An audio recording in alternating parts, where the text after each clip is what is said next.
કપડવંજમાં દારૂના ધંધાના 2 આરોપી તડીપાર। હાલમાં 2024ની લોકસભાની ચૂંટણી દરમિયાન કાયદો અને વ્યવસ્થાના ભાગરૂપે પ્રોહિબિશન તેમજ સામાજિક પ્રવૃત્તિ કરતા ઇસમો વિરુદ્ધ ઉચ્ચ કક્ષાએથી અધિકારીઓ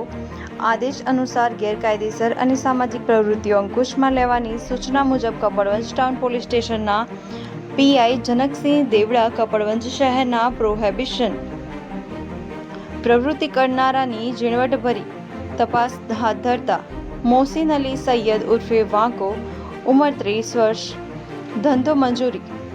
રહેઠાણ સૈયદવાડા કસ્બા કપડવંજ, ઇમરાન અલી ઉર્ફે ઠેરો, ઉંમર 40 વર્ષ, બંને એક જ સ્થળે રહેનારાઓ વિરુદ્ધ દરખાસ્ત તૈયાર કરી નાયબ કલેક્ટરને મોકલી આપેલ। સદર દરખાસ્ત બંને ઇસમો વિરુદ્ધ મંજૂર કરી ગુજરાત પોલીસ અધિનિયમ હેઠળ તડીપારની કલમોની કાર્યવાહી કરીને બંને ઇસમોને ખેડા જિલ્લામાંથી તડીપાર કરવામાં આવ્યા છે।